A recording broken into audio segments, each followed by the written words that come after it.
Up until last year, about 40% of the residents had no internet access at all. And the city of Detroit was consistently at the top of the National Digital Inclusion Alliance's list of worst connected cities. Because of our work and because of the work of other organizations like ours, that we've dropped to, I think, number 13 or 14 on the list.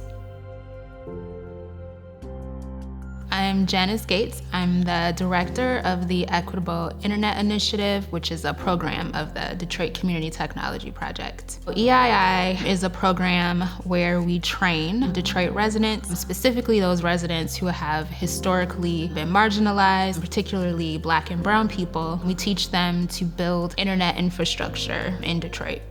We have donated connections from our partners at 123net. They have equipment on the top of the Renaissance Center. It's the tallest building in the city. And from there, a gigabit connection is sent wirelessly to our 3 anchor org partners. So in Southwest Detroit, the Island View neighborhood, and then the North End and Highland Park. And from there, the stewards set up a distribution network to the residential homes. It's a new idea. Like, when you think of internet, you don't think of people in your neighborhood building it. You think of somebody in a hard helmet and a vest and like a bucket truck, not necessarily our van, and like at a community center. And so it's been interesting to challenge like people's idea about like who's gonna come and do the internet. My name is Nigel Valdez. We are in Grace in Action in Southwest Detroit. We have a mix of Latino families, Black families, Hungarian families, different immigrant families here. And so you can see right here, these are our 3 routers that get people access to their homes. And so any home, pretty much we can see from this rooftop, is able to get access to our internet. I mean, really everything is moving online and it's happening really fast. And so I would hate to see like my neighbors being like left behind in this. Also, like with access comes resources. And if the only way people are able to get those resources is to have internet, then like, you're just blocking them from those resources. So in the neighborhood, there hasn't been an investment in infrastructure because people don't see it as profitable. So like in some areas in Southwest, there's only 1 internet provider versus like in other areas where there's like 3 or 4. So if their only option is $100 a month, then that's what they have to pay. It's about affordability. So another goal of the Equitable Internet Initiative is to increase digital literacy and adoption in the city. That's primarily the role of our digital stewards. They build and maintain the network infrastructure. So a digital steward is based off the philosophy that it's easier to make a community member a technician than it is a technician a community member. We are changing over one of our point-to-points. This radio is a 60 gigahertz radio that has a failover that goes to 5 gigahertz, which is a slower bandwidth. Now we're trying to replace it so that we can bring our network back to higher speeds. We provide our clients with about 26 megabits per second symmetrically, so upload and download speed. Once we get this stabilized on this mast, we're going to be trying to eyeball line of sight directly to the next point-to-point radio. Digital stewards are actually becoming engineers. They have to take into consideration the weather and the trees. So when it comes to engineering, they actually have more expertise than a guy that's just connecting to a pole and running something into a house.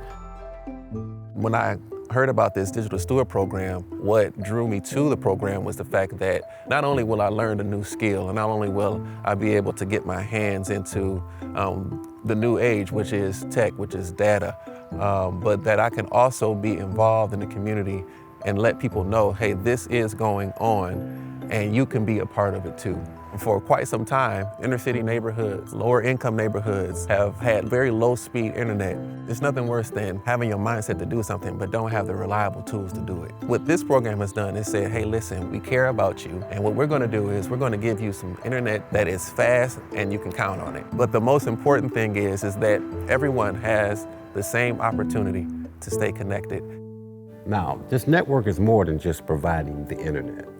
We also have a resiliency plan that includes the solar-powered charging stations. Should we have some sort of disasters, people can still come to the church or a few other strategic locations that we have in the neighborhood, charge their cell phones, charge their laptops. Those charging stations are also community hotspots.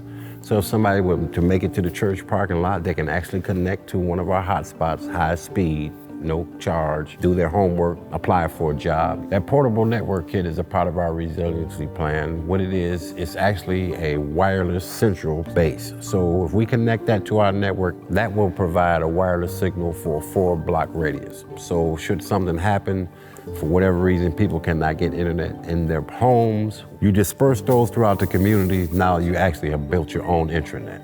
The third thing is the intranet, which will allow us to communicate off of the internet. Now remember, this network is community owned and operated. Law enforcement agencies are often asking me, can they become a part of our network? I'm saying no, we guarantee the users of our network that their privacy, we don't do any data collection, things of that nature.